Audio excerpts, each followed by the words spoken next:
Paz de Cristo, hermanos. Es un gusto saludarles con la paz de Jesucristo y siguiéndoles compartiendo de este curso, el cual se titula Sembrando Esperanza. La conferencia que corresponde en este momento es la ayuda tóxica. Y quiero compartírselos, hermanos, en el nombre de Jesucristo. Y vamos a seguir en el nombre de Jesús.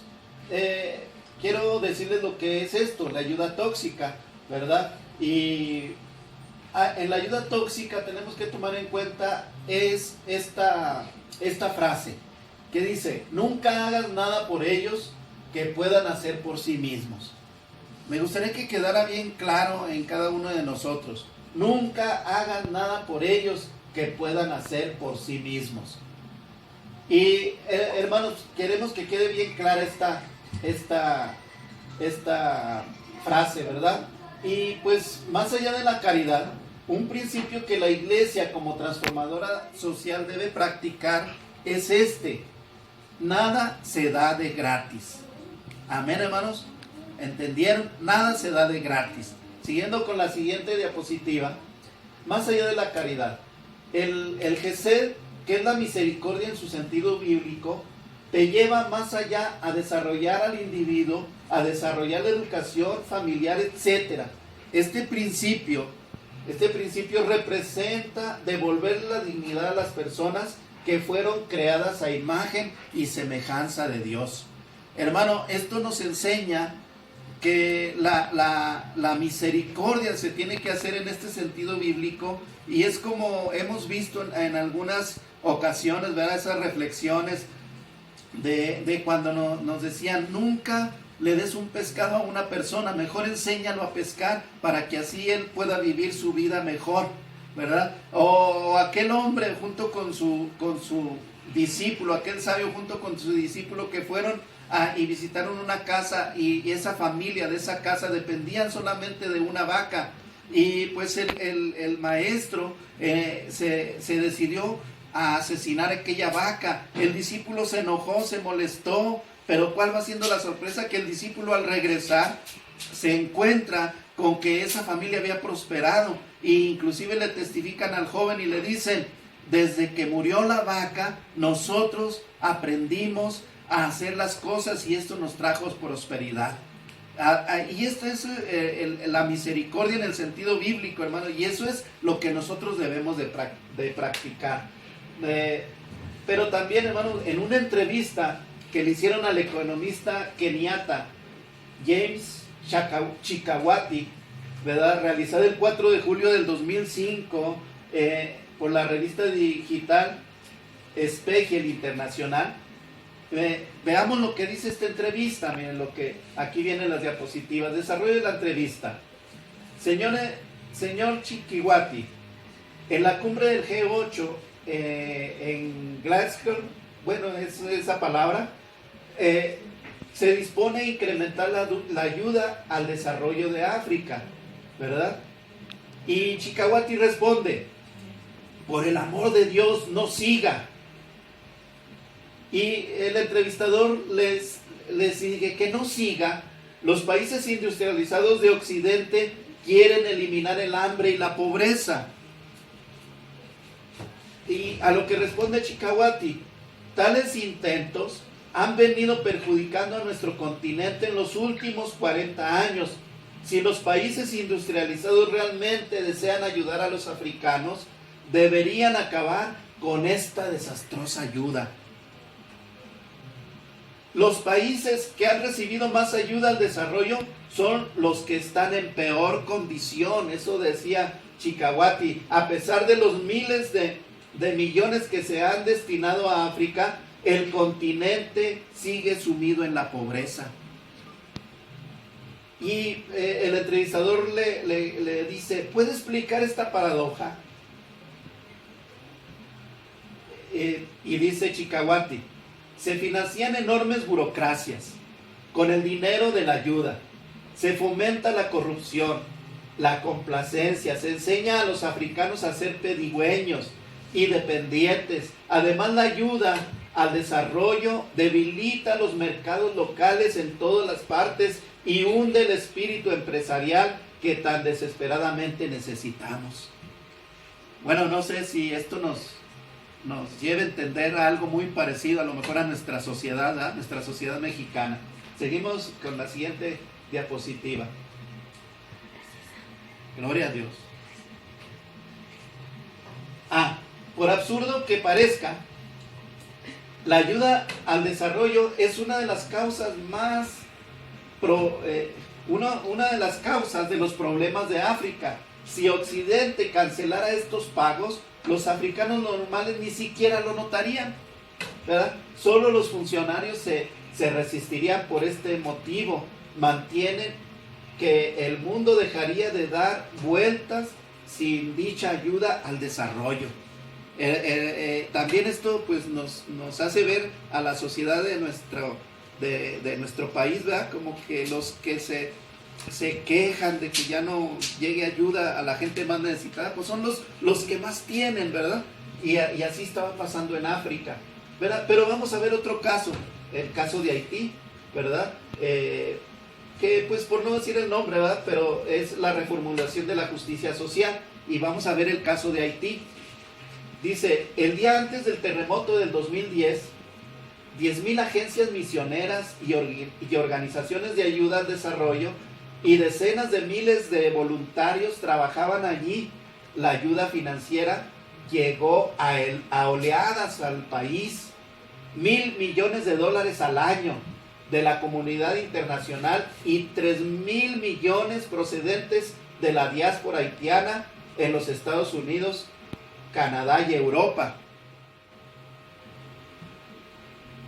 Desde el terremoto, otros $1,800 millones adicionales en ayuda fueron enviados a Haití, sin incluir el plan de la comunidad internacional de recaudar otros 5,000 millones más. Haití era una calamidad antes del terremoto, pero vamos cómo quedó después del terremoto. 5 años después del mismo, aún sigue siendo, a pesar del gran esfuerzo realizado por los individuos y organizaciones privadas y voluntarias y la comunidad internacional. Si el problema de Haití consiste en la falta de recursos, sería hoy un país viable de clase media mínimo solamente, ¿verdad? No solo ha sido el país inundado de millones de dólares, la ayuda y socorrido por miles de organizaciones, también ha sido evangelizado. Abundan las iglesias e institutos bíblicos, los seminarios, están formando pastores, también la evangelización y la fundación de iglesias. Fuera de la clave de problemas de Haití, el país prosperaría. O sea, con todo el evangelismo que está haciendo allí en Haití, este país estaría próspero ahorita en este momento. Pero, ¿por qué Haití sigue siendo pobre? Esa es una pregunta que nos debemos de hacer. ¿Por qué Haití sigue siendo pobre? Vamos a ver el asunto de cosmovisión. Allí en Haití el 80% son católicos, el 20% son protestantes, pero el 100% son vudúes. ¿Qué quiere decir esto, hermanos? Que aunque practiquen el cristianismo, los habitantes de Haití, muy dentro de su ser también practican el vudú. Y pues esta es una razón, ¿verdad?, por cual también está hundido en la miseria. Sigamos viendo, hermanos. Pero para esto, hermanos, para esto quiero decirles que nosotros debemos aprender o debemos de categorizar a los pobres o a los que necesiten ayuda. Y de esto vamos a hablar enseguida, la categorización.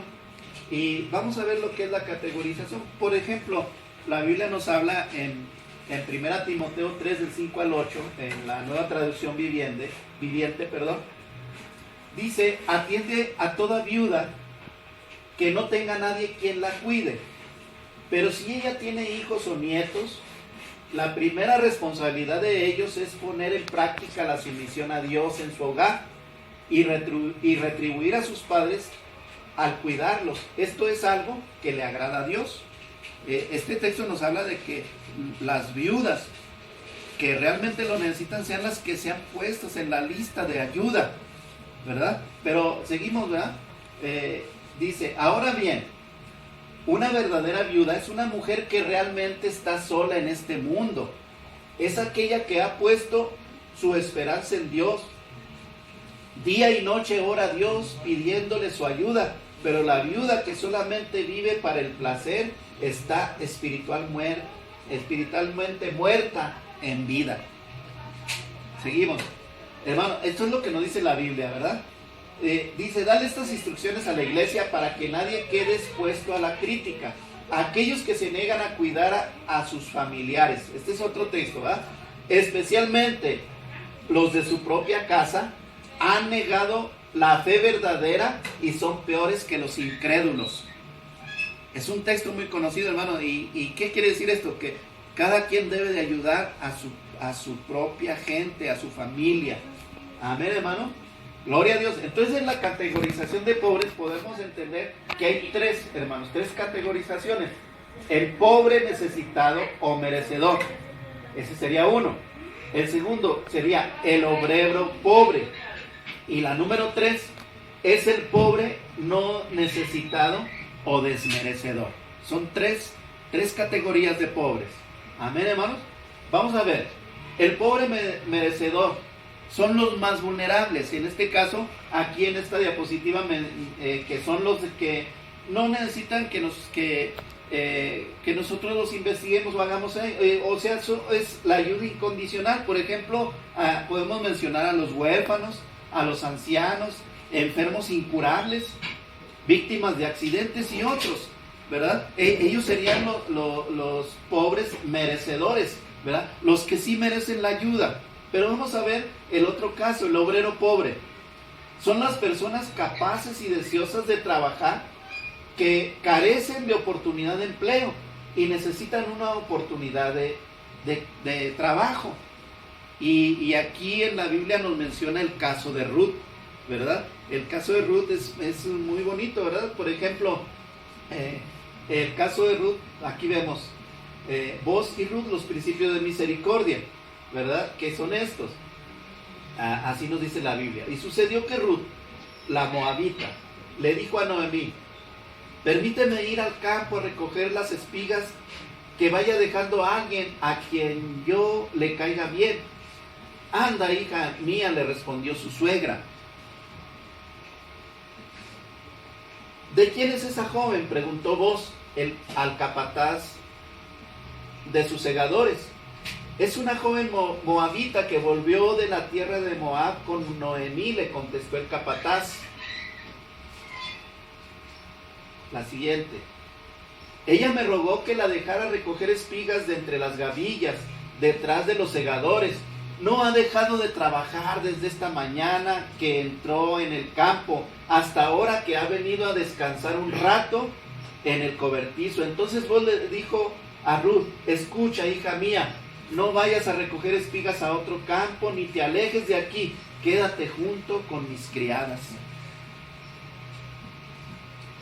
Y a la hora de comer, Boaz le dijo, ven acá, sírvete pan y moja tu bocado en el vinagre. Y cuando Ruth se sentó con los segadores, Boaz le ofreció grano tostado. Ella comió y quedó satisfecha y hasta le sobró. Después, cuando ella se levantó a recoger espigas, le dio estas órdenes a sus criados.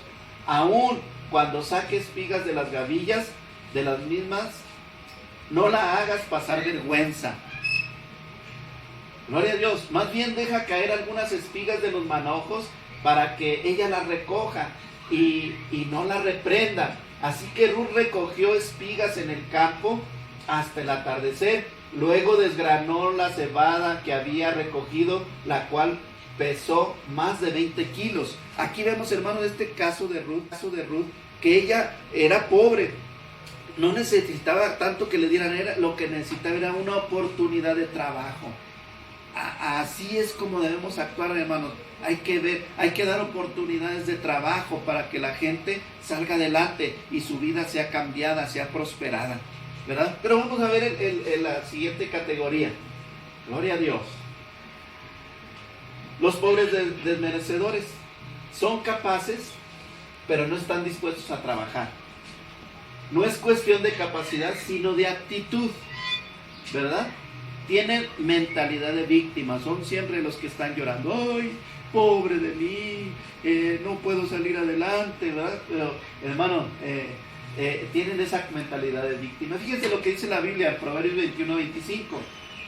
Por mucho que desee el perezoso, acabará en la ruina, porque sus manos se niegan a trabajar, ¿verdad? Hermano, quiero contarles una anécdota que nos platicaron cuando estuvimos en el curso en Culiacán. Ahí nos platicaban que un pastor estaba en su patio y estaba cortando el césped cuando llega una persona necesitada con él, y esta persona necesitada le dice que él tenía que viajar a cierto lugar y que no tenía dinero para pagar su viaje. ¿Cuánto te cuesta el viaje?, le dice el pastor. Por decir, ¿verdad? Él dijo, no, pues me cuesta 100, ¿verdad? No sé si $100 o 100 pesos, pero él dijo, me cuesta 100.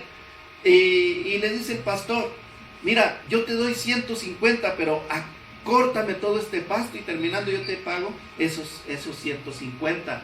El hombre responde, no, yo vine a pedir, no a trabajar. Eso es lo que hace mucha gente, hermano. Mucha gente vive de eso, ¿verdad? Un amigo mío, ¿verdad? Él me platicaba que estando en una comunidad indígena, y en esa comunidad indígena pues hay que pagar ciertas cosas, y como él trabaja en una escuela, les decía, pues tienes que pagar la inscripción de la escuela, y ellos respondían, espérate que me llegue la ayuda del gobierno y entonces te pago. ¿Qué se entiende ahí, hermano?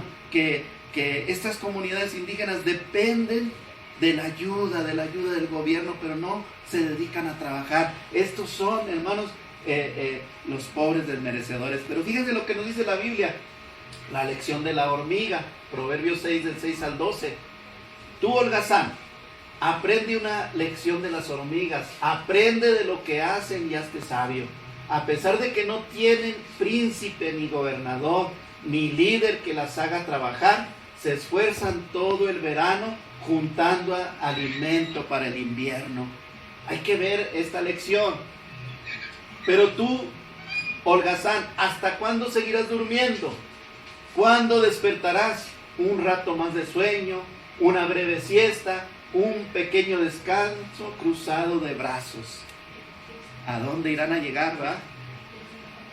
Entonces, la pobreza, dice la Biblia, la pobreza asaltará como un bandido, la escasez te atacará como un ladrón armado. Como son las personas despreciables y perversas, nunca dejan de mentir, inclusive mienten, ¿verdad? Hermano, eso es lo que sucede con el pobre desmerecedor. Pero fíjense lo que nos dice la Biblia, algo que nosotros sabemos, algo que nosotros conocemos, hermanos. Ahora, amados hermanos, les damos el siguiente mandato en el nombre de nuestro Señor Jesucristo. Aléjense de todos los creyentes que llevan vidas ociosas y que no siguen la tradición que recibieron de nosotros. Incluso, mientras estábamos con ustedes, les dimos la siguiente orden: los que no están dispuestos a trabajar, que tampoco coman. La famosa frase que utilizábamos antes, ¿verdad? El que no trabaje, que no coma. Gloria a Dios. Sin embargo, vimos que algunos de ustedes llevan vidas de ocio y se niegan a trabajar y se entrometen en los asuntos de los demás. Gloria a Dios, hermanos. Les ordenamos a tales personas y les rogamos en el nombre del Señor Jesucristo que se tranquilicen y que trabajen para ganarse la vida. Eso dice la Biblia, hermano. Así de que, hermano, esta conferencia nos está enseñando mucho. Pero fíjense, hermano, cuando no hay categorización, esto sucede. Esta condición indiscriminada de todas las personas pobres es una sola categoría. En una sola categoría engendra corrupción, injusticia y cada vez más programas de bienestar social.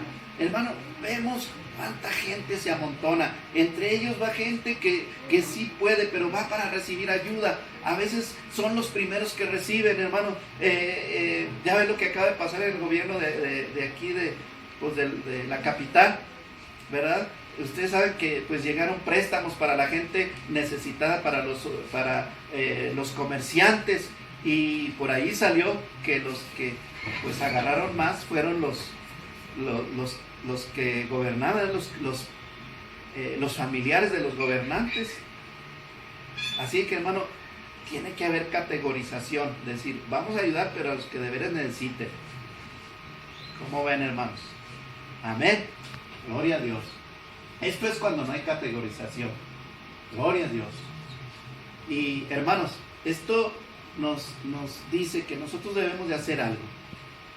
Hay un libro que estudia en el curso de Amós, ¿verdad? En el Instituto Amós, que es este libro que se llama Si Jesús fuese alcalde. Hay un detalle que se menciona ahí, si Jesús fuese alcalde, ¿verdad? Menciona de un hombre que era un pastor que iniciaba, fue a un lugar allá en Honduras a predicar la palabra. La gente era muy pobre, y él, angustiado por la situación de la pobreza de la comunidad que le tocaba pastorear, estando él estudiando su Biblia, en una ocasión alguien tocó su puerta en la noche, ¿verdad? Tocó su puerta. Él se asustó porque como era un barrio muy pobre pensó que era un asaltante, pero él dijo, ¿quién es? La persona detrás de la puerta le dice, soy Jesús. Él no creía, pero él insistía, soy Jesús, déjame entrar. Le permitió entrar.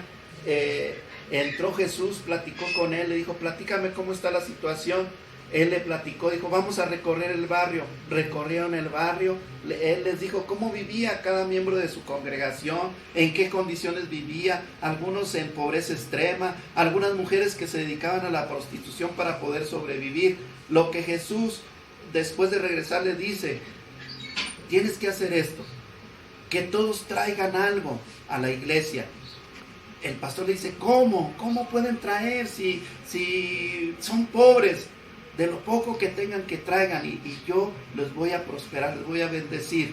Empezaron a llevar, empezaron a hacer despensas, empezaron a ayudar a la misma gente. Esto los motivó, empezaron a cambiar su entorno, empezaron a cambiar toda su sociedad. Pero hermano, aquí hay que entender, como dijimos al principio, nunca hagan nada por ellos lo que puedan hacer por sí mismos. Y otro de los principios, nada es gratis. Amén.